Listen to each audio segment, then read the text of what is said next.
여러분 안녕하십니까? 북한과 미국의 정상회담 준비 작업이 급물살을 타고 있습니다. 회담을 준비하는 북한 측의 최고 책임자인 김영철 통일전선부장이 현재 미국으로 향하고 있습니다. 약 7시간 뒤면 뉴욕에 도착하는데 내일 미국 측 최고 책임자인 폼페이오 국무장관을 만나 정상회담의 성패를 가를 담판을 벌일 걸로 보입니다. 오늘 첫 소식 먼저 뉴욕 최대식 특파원입니다. 어제 하루 중국 측 인사들을 만난 것으로 알려진 김영철 북한 통일전선부장이 오늘 오후 서우드 공항에 모습을 드러냈습니다. 세 차례나 워싱턴과 뉴욕행 비행기의 예약과 취소를 거듭하는 연막작전 끝에 뉴욕행 중국 국제항공기에 올랐습니다. 묵묵부답이던 김 부장은 취재진이 좌석까지 접근하자 다소 불쾌한 표정으로 승무원의 도움을 요청했습니다. Why are you going to New York? Are you going to see Mr. Pompeo? 동행한 최강일 외무성 부국장 역시 손사래만 쳤습니다. Good afternoon. Just one word. Just one word. 김 통전부장의 상대인 폼페이오 미 국무장관도 내일 1박 2일 일정으로 뉴욕으로 향합니다. 2주도 남지 않은 북미 정상회담의 성과물을 놓고 만찬을 겸해 적어도 2차례 이상 담판을 벌일 것으로 보입니다. 두 사람은 최고 정보기관의 수장 출신으로 이번 북미 접촉을 진두지휘했고 양 정상의 의중을 가장 잘 아는 측근이라는 공통점이 있습니다.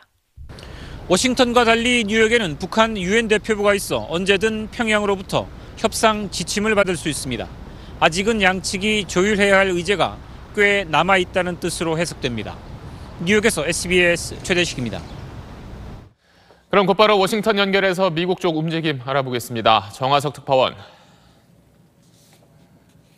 네, 워싱턴입니다. 네, 역사적인 정상회담 개최를 위해서 북미 양쪽이 여러 갈래로 실무 접촉을 지금 하고 있는데 지금까지는 미국도 상당히 만족해하는 분위기인 것 같아요.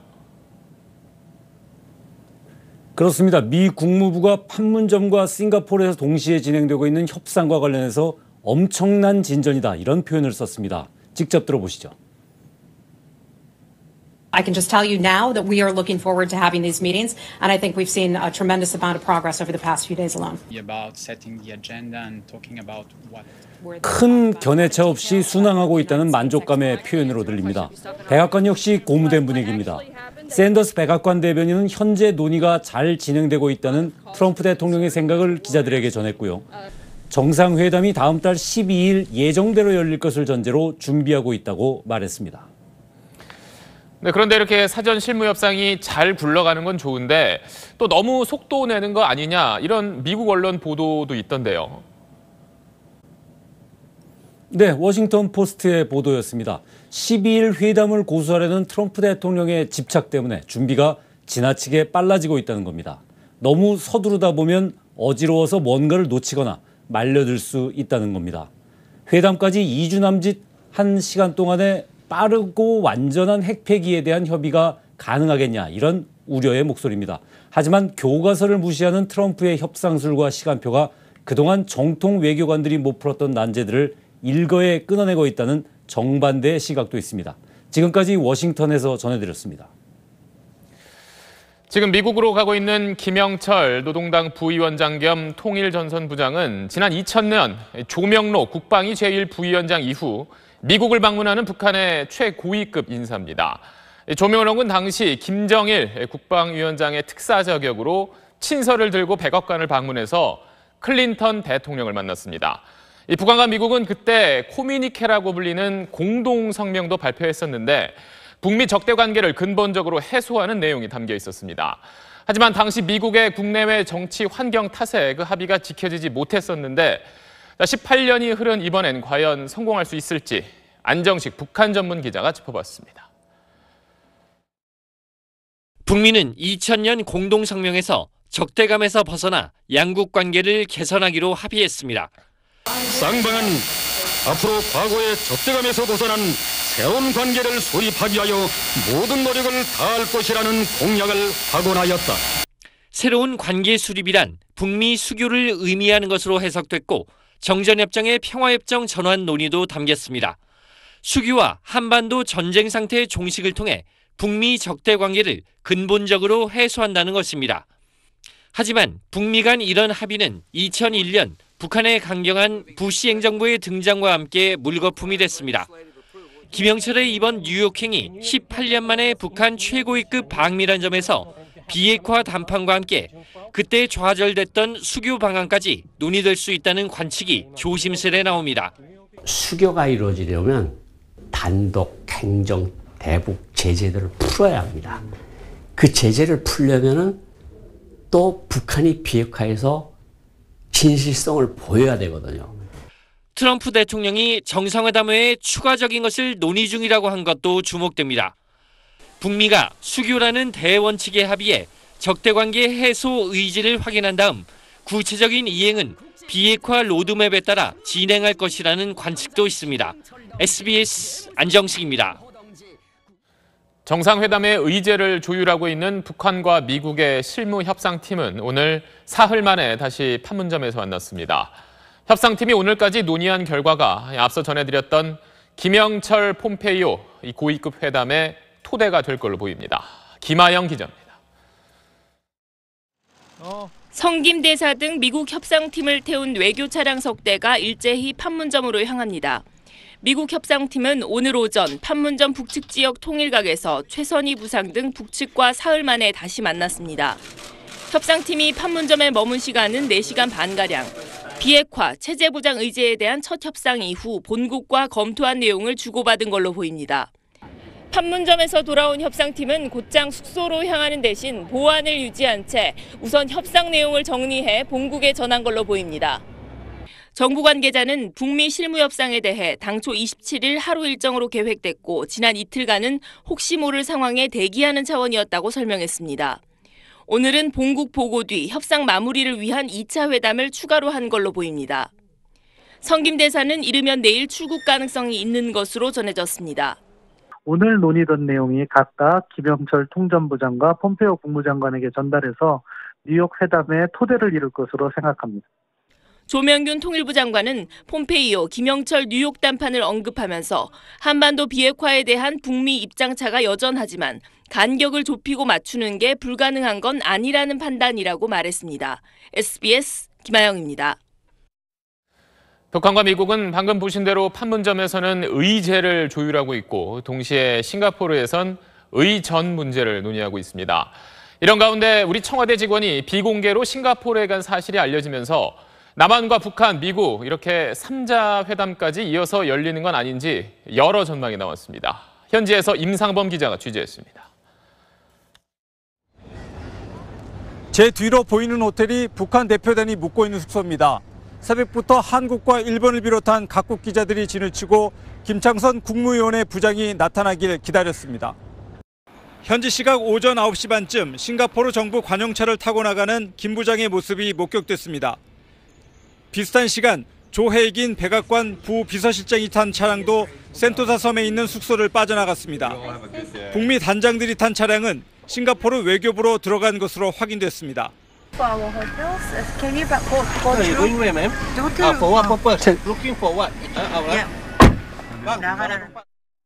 싱가포르 정부는 실무협상 무대를 제공할 뿐 아니라 정상회담 후보지 답사와 경호 문제에도 적극 관여 중인 것으로 알려졌습니다.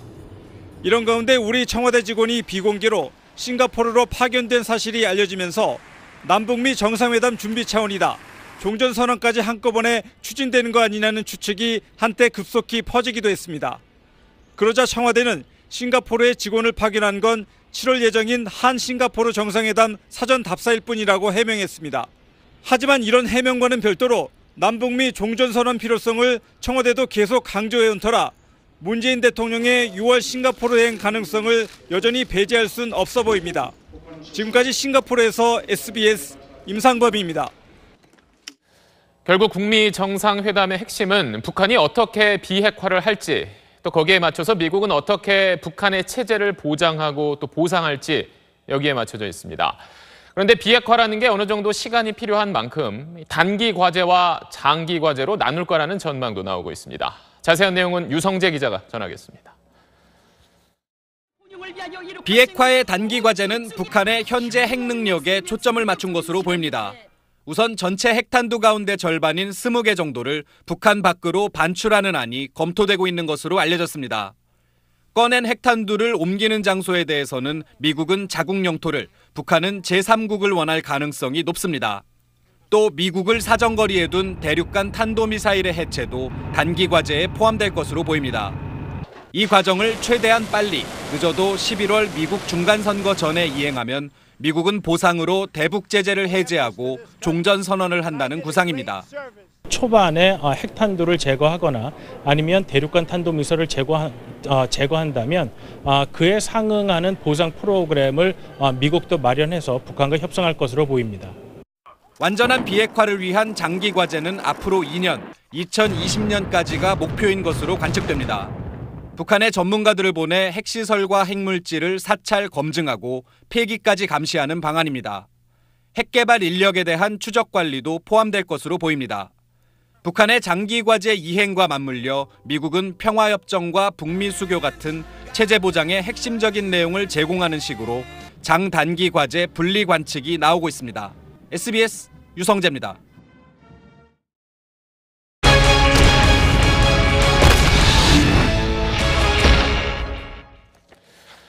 자식을 군대에 보낸 부모님들의 가장 큰 걱정은 군에서 혹시 어디 아프지는 않을지, 또 아플 때 제대로 치료는 받을 수 있을지 하는 겁니다. 많이 좋아졌다는 요즘도 이런 걱정이 끊이지 않는 건 군의 의료 체계가 여전히 믿업지 못한 게 큰 이유입니다. 그래서 SBS 탐사보도팀은 군 의료 시스템의 실태와 이런 현실이 바뀌지 않는 이유가 대체 뭔지 연속 보도를 준비했습니다. 오늘 그 첫 순서로 먼저 자격도 없는 의무병이 복강경 수술에 참여하고 또 엑스레이 촬영까지 하는 불법 의료 행위 실태와 이걸 묵인하는 걸 넘어서 명시적으로 하라고 지시하는 군 간부들을 고발하겠습니다. 박하정 기자입니다. 수도권의 한 군병원에서 군의관으로 복무하다 최근 전역한 의사 A씨가 탐사보도팀의 취재에 응했습니다. 자격이 없는 의무병이 수술실에서 보조를 하면 안 되는데 복부에 작은 구멍을 여러 개 내 수술 도구와 카메라를 집어넣어 시행하는 복강경 수술에 의무병이 참여하고 있다고 A씨는 말합니다. 복강경이 구멍을 뚫고 이렇게 안에 넣어서 이렇게 배를 휘젓는 거예요. 구멍을 3개를 뚫는다. 그러면 손이 2개밖에 없잖아요. 하나는 누군가 해줘야 되는 거예요. 그러니까 그게 의무병인 거죠. 복강경 수술은 의사도 관련 교육을 받고 투입됩니다. 그런 수술에 관련 지식이나 기술, 면허가 없는 의무병을 참여시키니 안전을 담보할 수 없다고 다른 전역 군의관도 말합니다. 비전문 인력과 함께 하니까 딱 고도로 집중해서 빨리 끝낼 수가 없는 거죠. 외부에서 나와서 하면 1시간 이내에 끝나는 수술인데 막 3시간, 4시간 하는 경우도 있어요. 수술 받는 환자도 그래서 수술 시간이 길어지고 더 위험해질 수가 있는 거예요. 이해도가 없는 상태에서 만약에 수술을 진행하게 되면 무리하게 장기를 당긴다든지 장기를 밀어서 장기가 천공되거나 장기가 찢어진다든지 하는 장기 손상이 유발될 수가 있고 A씨는 군 병원장에게 위험성을 보고했지만 돌아온 답은 그냥 하라는 거였다고 합니다. 이렇게 따지면 의무병이 뭘 할 수 있겠니? 그거 뭐 큰 문제 아니다. 괜찮다라고 말씀을 하셨었거든요. 병원장의 이런 태도는 2016년 부임할 때부터 줄곧 이어졌다고 합니다. 해당 군병원의 문건입니다. 부임 직후 첫 지시에서 비의료인의 불법 진료 문제는 국군 의무사령부와 병원장이 충분히 인식하고 있다. 병원장이 책임을 질 것이니 걱정하지 말고 진료에 임해달라고 돼 있습니다. 의무사령관이 그렇게 구두 지시한 게 내려왔고 수술실 보조, 복강경 수술 등 비의료인인 의무병에 의한 의료행위를 병원장 지시에 의거 시행하라고 명시돼 있습니다. 지난해 병원장 지시사항을 담은 문건입니다. 의무병의 엑스레이 촬영, 오더 입력, 야간 진료 5분 대기조가 무면허 행위인 것을 알지만 공론화된 사안이라며 용인하는 내용을 담고 있습니다. SBS 박하정입니다. 저희 탐사보도팀은 의무병 출신인 전역자들을 만나서 이야기도 들어봤습니다. 엑스레이를 잘못 찍어서 여러 번 찍는가 하면 이 주사 놓는데도 혈관을 찾지 못해서 헤매는 일이 비일비재라고 합니다. 위험천만한 군 병원의 실태는 이어서 김종원 기자가 전하겠습니다. 의무병으로 복무하다 올해 초 전역한 예비역 병장을 만났습니다. 자신이 근무했던 의무대엔 의무병 60명 중 3명만 의료 관련 자격증을 가지고 있었다고 말합니다. 95%가 무자격자다 보니 의무병끼리도 환자 걱정을 할 수밖에 없었습니다. 가장 위험해 보인다라고 생각됐던 걸 꼽으신다면? 주사위가 또 위험하고 또 방사선도 좀 위험하죠. 근육이나 정맥에 주사를 놓을 땐 주사 부위가 부어오르거나 피멍이 드는 일도 많았다고 말합니다. IV를 타면은 이제 혈관이 안 보이잖아요. 이를 느껴야 돼요. 이렇게 팔을 만지면서 멸균이 다 유지된 상태에서. 근데 이제 이게 만약에 잘못 들어가면은 혈관이 안 찌르고 당에 찌르면 계속 찔러봐요. 이렇게 이게 휘어봐요. 계속 이렇게. 이 안에 눈체를요? 예, 눈체를 좀 빼고 넣고 혈관 찌를 때까지. 주사를 놓기 전에 반드시 알레르기 반응 검사를 해야 하는 약품들도 있는데 이런 절차는 제대로 지켜지지 않는다고 증언합니다. 큰일이 날 수 있죠. 호흡곤란이나 그런 거 올 수도 있으니까. 의료조사를 무시하고 하는 거면 확실히 자격증 있는 애랑 없는 애 차이가 큰 거죠. 군의관이나 방사선사를 대신해서 엑스레이 촬영을 하는 일도 의무병의 업무인데 무자격자다 보니 찍기만 할 뿐 제대로 된 영상을 얻지 못하는 경우가 많다고 합니다. 찍는데 솔직히 잘 안 나오죠. 엑스레이가 잘 안 나와요. 이제 폐를 보면은 숨 참으세요 하고 다 찍긴 찍어요. 이론대로 배운 대로 찍긴 찍어요. 근데 잘 안 보이죠. 오진이 확률에 있었어요.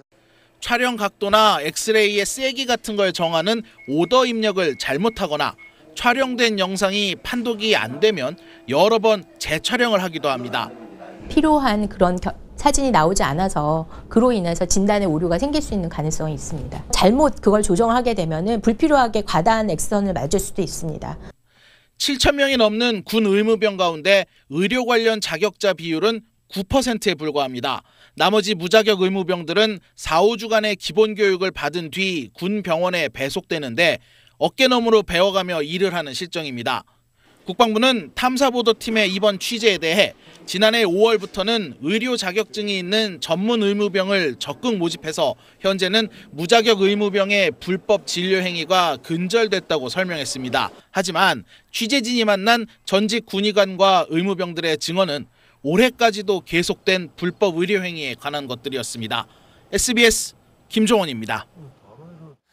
국방부는 군 의료 시스템을 민간 수준으로 끌어올리겠다고 10여 년 전부터 홍보해 왔지만 실상은 방금 보신 대로입니다. 군 병원을 찾는 사병들에게 이상 없다면서 그냥 돌려보내거나 소화제, 두통약 몇 알 주고 돌려보내는 일이 여전합니다. 이렇다 보니까 현역병들이 군 병원보다 민간 병원을 더 찾고 있는 실정입니다. 이병희 기자가 취재했습니다. 서울 동서울 종합터미널에선 병원을 가기 위해 휴가를 나오는 사병들을 쉽게 만날 수 있습니다. 목발을 짚고 나온 한 병사를 만났습니다. 계속 아팠는데 참고 계속 일을 하다가 도저히 이걸 못 참겠다 싶어서 병원 계속 가봤는데 전부 다 이상이 없어요. 몇 달을 참다가 휴가를 나와 진료를 받아보니 심각한 근육 파열이었고 결국 수술을 받아야 했다고 말합니다. 터미널에서 만난 또 다른 병사도 사정은 비슷했습니다. 군병원에서 별거 아니라고 해가지고 몸이 깨져서 다시 휴가 나가서 진료 받았는데 알고 보니까 거의 파열됐다고. 겉보기에 증세가 심각하지 않으면 군의관을 만나지도 못하고 발길을 돌려야 하는 경우도 많습니다. 군의관들은 야, 왜 안 죽잖아 이런 거. 왜 39도야? 아니잖아. 당장 이것 때문에 죽는 것도 아닌데 이렇게 보내요 그냥. 그전에도 뭐 약 하나 그거 보냈다고 엄청 언론에 다 욕을 먹었던 부분이 있는데 사실 저도 그전에는 그게 왜 그렇게 약을 줘서 보냈냐라고 생각했지만 상황이 닥치니까 그럴 수밖에 없어요. 군 병원에 대한 심각한 불신은 수치로 나타납니다. 지난해부터 현역병이 군 병원보다 민간 병원을 찾는 건수가 더 많아져 외래는 물론 입원까지 진료 역전 현상이 발생한 겁니다. 민간 병원 이용에 따라 국방부가 건강보험공단에 지급해야 하는 진료비도 2010년에 비해 지난해 2배 가까이 늘었습니다. 군 병원이 불신받는 데는 의료진의 숙련도도 한 이유가 됩니다. 전체 군의관 가운데 6% 정도를 제외하고는 인턴과 레지던트 과정을 막 마치고 입대한 단기 군의관입니다. 자기가 전문과가 아닌 모든 과가 다 오는 거죠. 군의관도 당황스러운 거예요. 자기가 4년 동안 사실 그런 환자는 본 적이 없거든요. 병사들 입장에서는 불안하고 군의관 입장에서도 불안하고요. 진료의 질이 아니라 양으로 판단하는 군 병원의 평가 시스템 역시 의료의 질 개선을 막고 있습니다. 진료 숫자가 병원에 실적이 돼요. 원장님도 수술 개수는 필요 없다. 진료 숫자만 유지해라라고 한창 많이 볼 때는 의사 한 사람이 100명 본다 그랬어요. 하루에요. 군대가 다 그렇지 뭐. 큰 기대하지 마라는 푸념 속에 아버지 세대 때에 머물러 있는 군병원은 아들 세대 병사들의 불신과 외면을 받고 있습니다. SBS 이병희입니다. 네, 이병희 기자 나와 있습니다. 의무병 불법 의료행위 사실 뭐 어제 오늘 이야기는 아닌데 명시적으로 해라 이런 지시 문건이 있다는 사실이 상당히 좀 충격적이네요. 네, 그렇죠. 군대 다녀온 분들은 내 그럴 줄 알았다 이렇게 생각하실 수도 있습니다. 하지만 이런 문제가 드러나서 군의관이나 지휘관이 처벌받는 일은 그렇게 많지 않습니다. 지난 2013년 의무병에게 주사를 놓게 한 군의관이 3개월 면허 정지 처분을 받았고 그 처벌이 정당하다 이런 법원 판결이 의료계의 사례로 알려졌을 뿐입니다. 그 전해드린 군 병원장 그 묵인을 넘어서 사실상 불법 의료 행위를 지시한 건데 그러니까요. 그 명령에 복종해야 하는 군대에서 이런 지시가 어떻게 이행됐을지 짐작하는 건 그리 어렵지 않습니다. 이거에 대해서 국방부가 뭐 설명을 한 게 있나요? 네, 불법 의료 행위를 지시하는 문건에 대해서 사실 확인을 요청했습니다. 그런데 국방부는 해당 문건의 존재는 확인해 주면서도 이런 무면허 진료 지시는 없었다 이렇게 부인하고 있습니다. 네, 알겠습니다. 내일도 관련 보도 기다리겠습니다. 이병희 기자였습니다. 네, 한진그룹 관련 속보입니다. 조양호 회장 부인 이명희 씨가 경찰 조사를 받은 지 이틀 만에 다시 비공개 소환됐습니다. 경찰은 이번 주 안에 구속영장을 신청할 것으로 보입니다. 백운 기자가 보도합니다. 이명희 씨는 서울지방경찰청에 아침 8시 20분쯤 도착했습니다. 취재진을 피하기 위해 실내에서도 우산으로 얼굴을 가린 채 뛰듯이 계단을 올랐습니다. 네, 한마디만 해주시죠. 이 씨는 변호사가 취재진을 막는 사이에 우산을 펼친 채로 조사실로 들어갔습니다. 경찰은 이 씨가 혐의 대부분을 부인하고 돌아간 어제 피해자와 참고인을 상대로 보강 조사를 벌였습니다.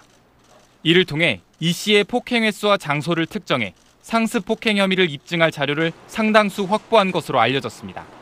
상습 폭행 혐의가 적용되면 피해자 합의와 상관없이 형사처벌이 가능해집니다. 이틀 만에 이 씨를 다시 부른 건 다른 조사 일정도 고려한 조치로 보입니다. 경찰 관계자는 이 씨가 다음 달 초 필리핀 가사도우미 불법 고용과 관련해 출입국 당국의 소환 조사를 받기로 예정돼 수사 속도를 낼 필요가 있다고 판단했다고 밝혔습니다. 경찰은 이 씨에 대한 조사를 끝내고 이르면 이번 주 안에 구속영장을 신청할 계획입니다. SBS 백운입니다. 조양호 회장의 맏딸인 조현아 씨는 다음 주 또 한 번 포토라인에 서게 됩니다. 이번엔 조 회장 가족 가운데 처음으로 밀수와 탈세 혐의에 대한 조사를 받습니다. 정현 기자가 보도합니다. 필리핀 가사도우미 불법 고용 의혹으로 조사받은 지 11일 만에 조현아 씨가 다시 포토라인에 서게 됐습니다. 인천본부 세관은 다음 달 4일 조 씨를 피의자 신분으로 부릅니다. 세관은 지난 21일 대한항공 협력업체와 직원 자택을 압수수색하면서 밀수 의심 물품을 발견했고 조 씨에 대한 혐의를 확인한 것으로 알려졌습니다.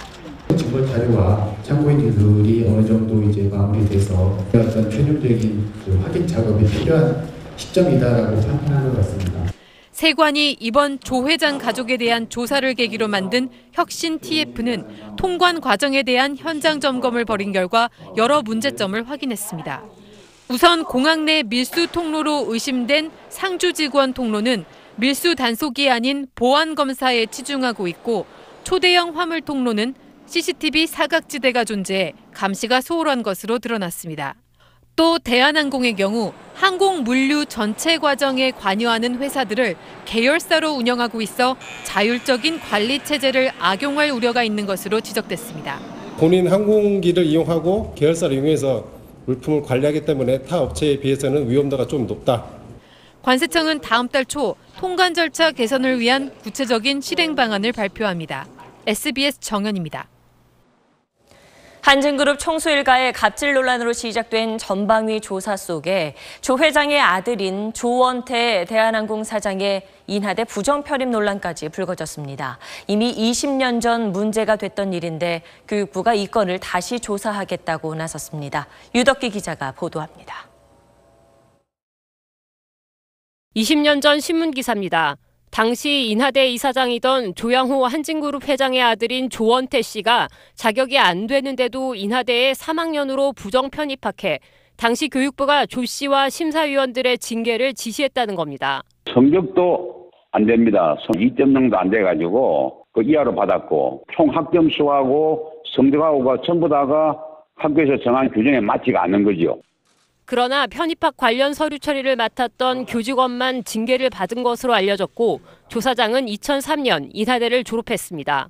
교육부가 조 사장의 인하대 부정 편입학 의혹과 당시 조치들이 적절했었는지 다시 따져보겠다고 밝혔습니다. 한진 오너 일가의 갑질 논란과 함께 부정 입학 논란에 대한 사회적 관심이 커져 조사할 필요성이 있다는 겁니다. 이에 대해 인하대는 조원태 사장과 관련한 부정은 없었다고 주장했습니다. 또 관련 기록물은 보정기간인 10년이 지나 지금은 남아있지 않다고 말했습니다. 교육부는 다음 주부터 인하대 현장 조사를 시작할 예정이며 최근 편입학 운영에 대해서도 점검하겠다고 밝혔습니다. SBS 유덕기입니다. 이렇게 조양호 회장 가족에 대한 조사가 이어지면서 각종 의혹이 수면 위로 드러나자 대한항공 2대 주주인 국민연금이 앞으로 주주권을 적극 행사하기로 했습니다.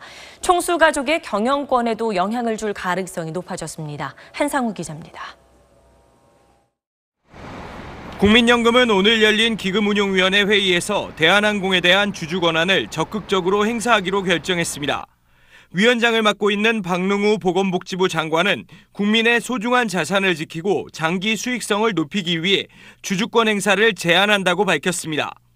조양호 회장 가족의 갑질 파문과 폭행 파문으로 대한항공의 주가가 떨어져 수익성이 하락하는 상황을 더 좌시하지 않겠다는 뜻입니다. 국민연금은 한진그룹의 지주회사인 한진칼에 이어 대한항공 지분 12.5%를 가진 2대 주주입니다. 국민연금은 먼저 조 회장 가족에 대한 우려의 내용을 담은 공개 서한을 발송하고 경영진 면담을 하기로 했습니다. 대한항공 주총에서도 이사나 감사 선임에서 적극적으로 의결권을 행사할 방침입니다. 뭔가 요구도 하고 질의서도 보내고 하는 거는 상당한 의미가 있다 이렇게 생각을 하는데요. 좀 오너 리스크에 대응할 수도 있다고 생각이 됩니다. 기관 투자자의 적극적인 주주권 행사, 이른바 스튜어드십 코드를 도입하기로 한 국민연금의 첫 적용 사례가 될 전망입니다. 특히 국민연금은 과거 외부 압력에 의해 삼성물산과 제일모직 합병에 찬성했다가 홍역을 치른 바 있어 이를 만회하기 위한 의미도 담겼다는 평가입니다. SBS 한상우입니다. 다음 소식입니다. 국산 침대뿐만 아니라 태국에서 사온 라텍스에서도 라돈이 검출됐다고 지난주 보도해드렸는데 같은 사례가 줄을 잇고 있습니다. 음이온 방출을 위해 라텍스에 모나자이트 가루를 넣었다는 현지 직원의 증언도 나왔습니다. 강민우 기자의 단독 보도입니다. 지난 2012년 태국에서 음이온이 나온다는 라텍스 매트리스와 베개 세트를 사온 김모 씨. 라돈 침대 파문에 불안해진 김 씨는 SBS 취재진과 함께 한국원자력안전기술원에 라텍스 세트에 대한 정밀 검사를 의뢰했습니다. 결과는 연간 방사선 피폭설량 6.1mSv, 기준치의 6배를 넘는 방사선 수치가 나왔습니다. 걱정 때문에 이런 거 깔아주고 했는데 되려 이게 애기한테 악이 된 상황이 된 것 같아서 하여튼 죄스러운 그런. 회원수 9,000명을 넘은 라텍스 구매자 인터넷 카페엔 태국산 라텍스에서 라돈이 검출됐다는 글이 수십 건씩 이어지고 있습니다. 실제 한국 관광객에게 파는 라텍스에 방사성 물질을 넣는다는 태국 현지 증언도 나왔습니다. 관련 업체에서 일했던 한 한국인 직원은 라텍스에 모나자이트 가루를 첨가하는데 음이온을 내기 위한 거라고 말했습니다. 모나자이트 같은 경우에는 쉽게 구할 수도 있고 가격이 저렴합니다. 그리고 음이온 방출량이 많이 나오다 보니까 통상적으로 모나자이트. 모나자이트는 대진 침대에서 라돈을 방출하는 걸로 지목된 광물질입니다. 한편 환경보건시민센터는 기자회견을 열고 한국 업체가 중국 현지 공장에서 생산한 라텍스에서도 고농도 라돈이 검출됐다고 주장했습니다. SBS 강민호입니다. 어제 대법정에서 기습 시위를 벌였던 KTX 해고 승무원들이 오늘 대법원장 비서실장을 만났습니다. KTX 승무원 해고 판결이 양승태 사법부가 박근혜 정부 청와대와 뒷거래하려던 의혹 사례로 지목된 데 대해 진실을 밝혀달라며 재심을 요구했습니다. 임찬종 기자입니다. 사상 최초로 대법정 시위를 했던 KTX 해고 승무원들이 오늘 오후 다시 대법원을 방문했습니다. 어제 약속받은 대법원장 비서실장과의 면담 때문이었습니다. 기본 처벌을 할 수 있는 자리에 있는 사람은 다만 말씀 하나하나 한자도 빠짐없이 잃어버린 한 친구, 이 목숨을 누가 보상할 것이며 우리 그 세월 누가 돌려낼 것인지 가장 먼저 묻고 싶었습니다. 해고 승무원들은 의혹에 대한 진상조사와 피해 회복을 주장했습니다. 또 대법원장 직권으로 2015년 대법원 판결에 대해 재심해달라고 요구했습니다. 실제로 승무원들의 실질적 사용자가 철도공사가 아니라고 판단한 당시 판결은 민주사회를 위한 변호사 모임이 2015년 최악의 판결로 선정하기도 했습니다. 불법 파견에 대한 면죄부를 부여한 판결일 뿐만 아니라 우리 사회에 만연한 간접 고용의 문제점을 더욱 확산시키는 판결이었다고 생각합니다. 그러나 법조계에선 재심은 어렵다는 게 일반적 시각입니다. 승무원들이 요구한 직권 재심은 제도적으로 불가능하고 재판 개입 정황이 드러나도 재심 사유에 해당하지 않을 가능성이 크다는 겁니다. 다만 개입 정황이 확인되면 법원행정처 관계자 등에 대한 손해배상 청구는 가능하다는 의견도 나옵니다. SBS 임찬종입니다. 양승태 전 대법원장 사법부의 재판 거래 의혹에 대해 법원 노조도 고발 대열에 합류하며 관련 고발이 줄을 잇고 있습니다. 검찰은 대법원에 직접 고발이 있어야만 수사에 나서겠다는 입장입니다. 이어서 김기태 기자입니다. 양승태를 구속하라! 양승태를 구속하라!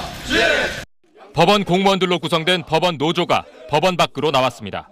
법원 노조는 재판 거래 의혹이 제기된 양승태 전 대법원장과 박병대 전 법원행정처장 등을 직권남용 혐의로 서울중앙지검에 고발했습니다.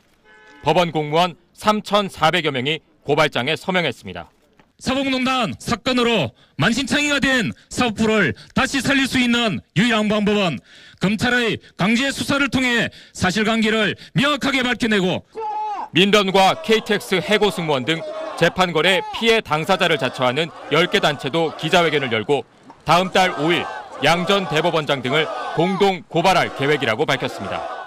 여기 모인 모든 분들과 함께 지금의 위태로운 사법부가 정의롭고 신뢰할 수 있는 사법부로 거듭날 때까지 끈질기게 감시하고 또 노력할 것입니다.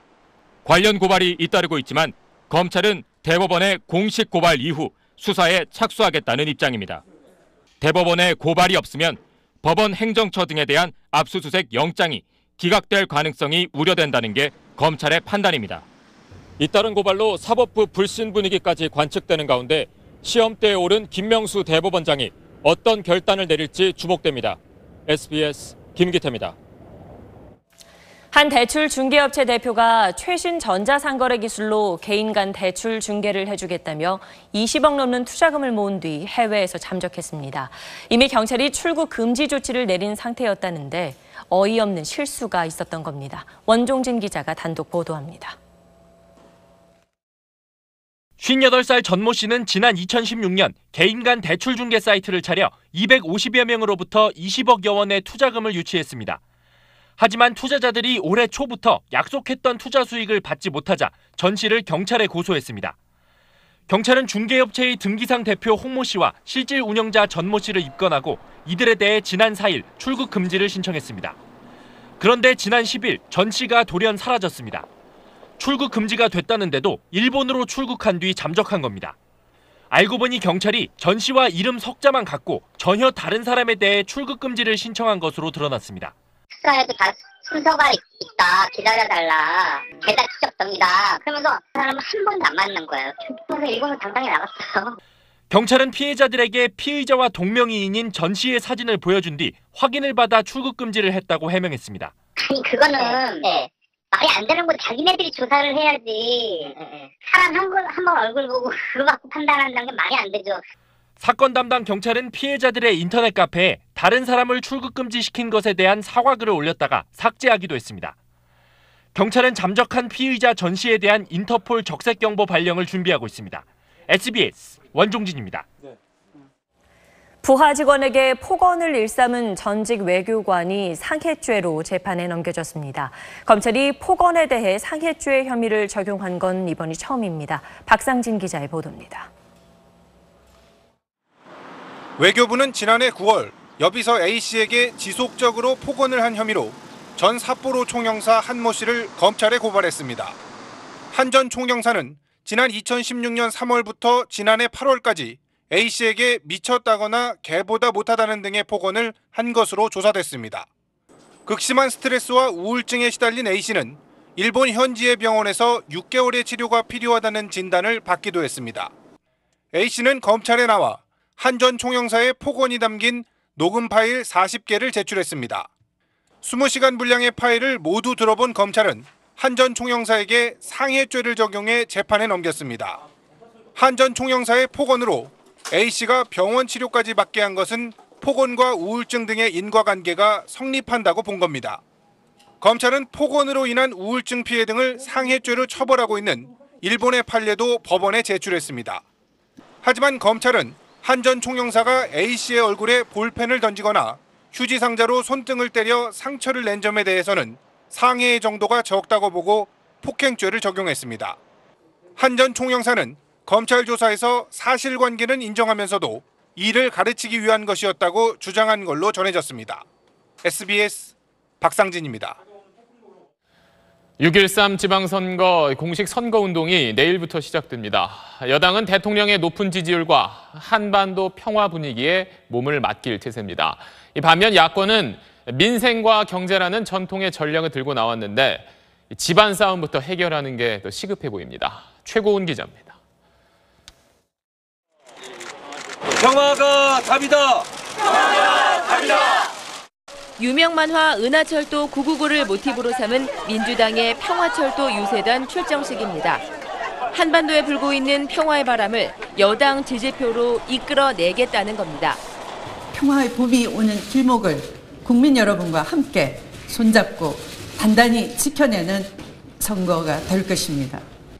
높은 대통령 지지율에 이런 훈풍까지 겹치자 민주당 내에서는 가능한 한 조용히 선거 치르는 게 최선이라는 말이 나옵니다. 부자 몸조심 격입니다. 반면 한국당은 현 정부 경제정책 비판으로 각을 세워 표를 모아보겠다는 전략입니다. 민생이 파탄이 되었다. 이것을 진작 알고 있었는데 대통령은 뒤늦게 알고 지금에서야 경제 챙긴다고 어제 회의를 냈습니다. 하지만 공식 선거운동 시작도 전에 홍 대표를 향한 당내 불만으로 시끌시끌합니다. 선거 전략 부재 책임을 지고 환골탈퇴하라는 정우택 의원의 글에 홍 대표가 개가 짖어도 기차는 간다라며 면박을 주자 박성효 대전시장 후보가 충정을 개소리로 치부한다며 홍 대표가 백의종군하라고 들이받은 겁니다. 안 그래도 낮은 지지율로 고전하는 상황인데 집안 싸움까지 겹치면서 한국당은 위기감이 커지는 분위기입니다. SBS 최고은입니다. 경기도지사 선거전은 벌써부터 난타전 양상을 보이고 있습니다. 어제 열린 TV토론회에서 야권 후보들이 민주당 이재명 후보를 향해 여러 의혹을 제기하며 공세를 퍼부었습니다. 최재영 기자입니다. 어제 경기지사 후보 TV토론회에서 김영환 바른미래당 후보는 8년 전 처음 제기됐던 이재명 후보의 여배우 스캔들을 집요하게 공격했습니다. 여배우 누구신지 아시죠? 모릅니까? 만난 적 없습니까? 그런 사람 있지요. 옛날에 만난 일이 있습니다. 옛날에 네. 만났습니까? 얼마나 만났습니까? 한국당 남경필 후보는 문재인 대통령을 비방한 글을 올린 SNS 계정이 이 후보의 아내의 것이라는 해경궁 김씨 의혹을 툭툭 건드렸습니다. 해경궁 김씨가 도대체 누구인가를 사람들은 묻고 있는데요. 이러다 보니 저도 궁금합니다. 그렇게 말씀하시는 것에 대해서 신뢰하지 않습니다. 정책 토론이라기보다는 민주당 이재명 후보의 청문회장 같은 분위기, 정의당 이홍우 후보가 나서서 네거티브 자제를 요청하기도 했습니다. 이렇게 진흙탕으로 사실은 계속 논쟁하고 있는 것에 대해서 도민들은 되게 불편해요. 이재명 후보 측은 오늘 관련 여배우가 2년 전 공개했던 사과문을 홈페이지에 올리는 등 제기된 의혹들은 모두 사실이 아니라고 해명했습니다. 그러자 김영환 후보는 의혹만으로도 공직자 기준 미달이라며 민주당이 공천을 철회해야 한다고 압박했습니다. SBS 최재영입니다. 최저임금법 개정안에 대한 노동계의 반발이 갈수록 거세지고 있습니다. 민주노총과 한국노총 모두 내년도 최저임금을 결정하는 회의에 참석하지 않기로 했고 큰 타격을 받는 아르바이트생들도 항의 시위를 이어가고 있습니다. 이강 기자입니다. 더불어민주당 울산시장 후보 기자회견장 앞에 민주노총 조합원 수십 명이 모였습니다. 이들은 최저임금법 개정에 항의하며 지원 유세를 온 홍영표 민주당 원내대표의 퇴장을 막아섰고 홍 원내대표는 결국 회견장 안에 1시간 가까이 갇혀있다 빠져나왔습니다. 민주노총은 대통령의 거부권 행사를 요구하는 농성을 시작으로 법안 폐기를 위한 서명운동과 다음 달 말 전국 노동자 대회 등 투쟁 수위를 올리겠다고 밝혔습니다. 한국노총에 이어 최저임금위원회 불참도 선언했습니다. 최저임금 삭감법 강행 통과로 최저임금위원회가 사실상 무력화한 것이라고 판단하고 현 상황에서 불참 입장을 밝힙니다. 한국노총은 국회를 통과한 최저임금법에 대한 위헌법률 심판 제청을 신청할 계획입니다.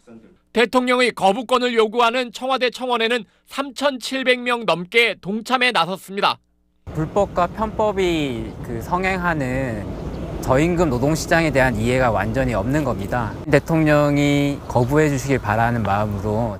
아르바이트생 등으로 구성된 한 청년단체는 광화문 앞에서 항의 시위를 이어갔습니다. 양대 노총이 최저임금위원회에 불참하기로 함에 따라 내년도 최저임금 결정을 위한 시민은 파행 위기에 처했습니다. SBS 이강입니다.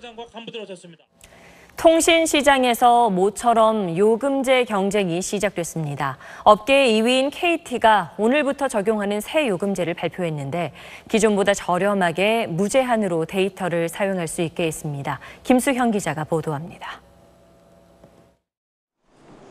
스마트폰 사용자는 데이터가 늘 부족하다고 느낍니다. 넉넉히 쓰려면 요금이 부담스럽습니다. 되게 데이터가 빨리 소진이 되더라고요. 그렇다고 요금제를 올리자니 그 요금도 사실 비싸서 부담이 많이 되는 편이고 와이파이 존을 주로 찾아다니게 되더라고요. KT가 발표한 새 요금제 가운데 가장 눈길을 끄는 요금제는 월 69,000원에 데이터 100GB를 제공하고 다 쓰면 속도를 낮추되 무제한 쓰게 해주는 겁니다.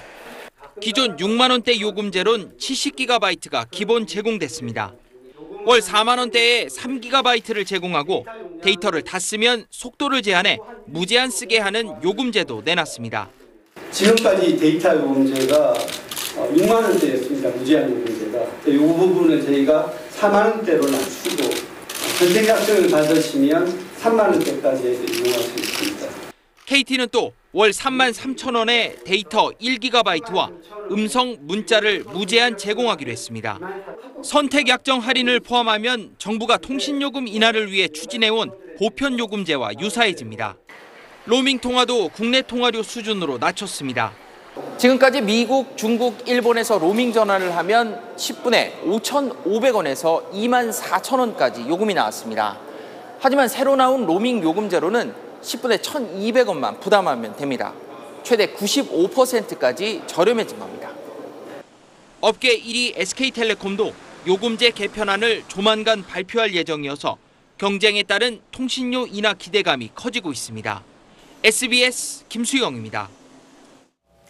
미국에서 심각한 사회 문제 가운데 하나가 교내 총기 난사 사건인데 학교 총격을 소재로 한 비디오 게임까지 출시를 앞두고 있습니다.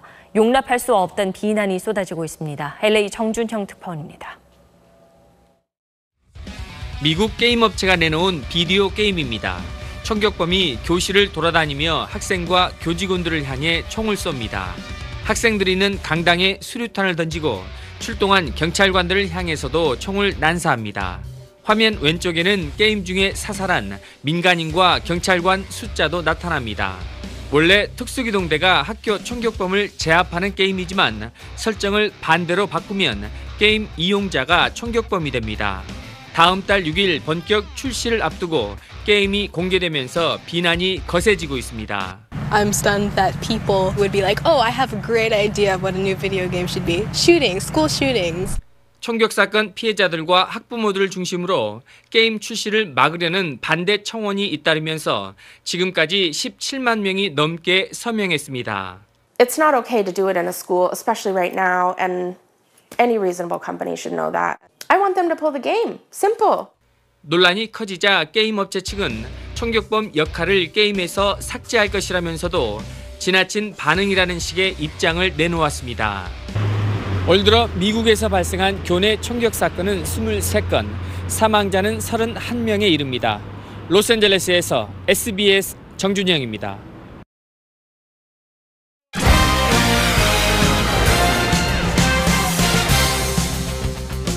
스포츠 뉴스입니다. 프로야구 히어로즈의 트레이드 뒷돈을 건넨 구단이 8개나 된다는 충격적인 사실이 드러났습니다. SK를 제외하고 8팀이 히어로즈에 준 돈이 무려 131억 원입니다. 이성훈 기자입니다. 히어로즈 트레이드 뒷돈의 실상은 한마디로 경악 그 자체입니다. 히어로즈가 10년 동안 단행한 23차례 트레이드 가운데 신고되지 않은 뒷돈이 12번이나 오갔고 총액은 131억 5천만 원에 이릅니다. 2009년 히어로즈와 첫 트레이드를 한 LG가 이태근을 받으며 KBO에 신고한 25억 원보다 13억 원이 많은 38억 원을 건넨 것을 시작으로 4번 연속 축소 신고가 이루어졌습니다. 소문이 나돌자 2010년 KBO가 히어로즈와 트레이드 때 현금 거래를 금지했지만 모든 팀들이 이를 비웃듯 뒷돈 거래를 했습니다. 롯데가 황재균을 받아오며 20억 원, 고원준을 영입하며 19억 원을 KBO에 신고하지 않고 넥센에 넘기는 등 8팀 중 가장 많은 41억 원을 건넸고 LG가 두 번째로 많은 28억 원, 두산이 20억 원 순입니다. 최근 밝혀진 KT와 NC의 뒷돈 6억 원을 전액 환수하겠다고 발표했던 KBO는 총액 규모가 상상을 초월하자 당황한 기색입니다. 그 조사 결과에 따라서 상벌위에는 회부가 될 텐데 그 환수 조치에 대해서는 상벌위에서 다시 한번 체크할 예정을 현재 준비를 하고 있습니다. 8개 구단이 히어로즈와 함께 KBO 정관과 규약을 정면으로 위반했다는 점에서 이번 트레이드 뒷돈 파문은 프로야구 37년 역사상 최악의 사태로 꼽히고 있습니다. SBS 이상훈입니다. 축구 대표팀이 모레 전주에서 보스니아와 국내 마지막 평가전을 치릅니다. 주장 기성용을 포함해 부상 선수들이 나란히 훈련에 합류했습니다. 어젯밤 전주로 이동한 대표팀은 오늘도 팬들 앞에서 공개 훈련을 했습니다. 700여 명의 뜨거운 응원 속에 캡틴 기성용과 이재성 그리고 장현수까지 부상 선수들이 훈련에 합류해 분위기를 끌어올렸습니다. 100번째 A매치를 앞둔 기성용은 이제부터 본격적인 시작이라며 각오를 밝혔습니다. 컨디션을 올리는 데 지금 초점을 많이 두고 있고요. 많은 팬분들 앞에서 좋은 경기를 할 수 있도록 준비를 잘 해야 될 것 같습니다. NBA 클리블랜드와 골든스테이트가 미국 프로스포츠 사상 처음으로 4년 연속 챔프전에서 만났습니다. 르브론 제임스와 스테판 커리, 간판 스타들의 맞대결에 세계의 관심이 집중되고 있습니다. 김형렬 기자입니다. 킹 르브론 제임스는 이번 플레이오프를 거치며 황제 마이클 조던과 어깨를 견줄 만큼 최고의 선수로 평가받고 있습니다. 승부를 결정짓는 한 방을 연거푸 터뜨리고 상대 선수에게 어깨를 잡힌 채 날아오르는 엄청난 힘을 과시하며 클리블랜드 이적 후 4년 연속이자 마이애미 시절 포함 8년 연속 챔프전에 올랐습니다. 평균 15점 이상 올린 동료가 한 명도 없는 상황에서 경기당 34점의 원맨쇼로 챔프전행을 이끈 제임스의 존재는 클리블랜드가 2년 만에 서력을 노릴 수 있는 유일한 힘입니다. NBA 사상 최고 슈터로 꼽히는 스테판 커리는 올 시즌 부상으로 고전했지만 플레이오프 2라운드에 돌아와 특유의 슛 감각을 뽐냈습니다. 서부 결승 7차전에서 석점슛 7개를 몰아친 것을 비롯해 경기당 3.8개의 석점포를 터뜨렸습니다. 듀란트와 톰슨 등 올스타급 동료가 질비해 집중 마크를 피할 수 있다는 점도 유리합니다. 자신의 힘으로 우승을 노리는 제임스와 동료와 함께 골든스테이트 왕조를 열겠다는 커리. 자존심을 건 슈퍼스타의 맞대결에 팬들의 가슴은 설레고 있습니다. SBS 김영렬입니다. 우리 태권도 시범단이 바티칸 교황청을 찾아 평화의 메시지를 전했습니다. 현란한 발차기에 교황도 박수를 보냈습니다.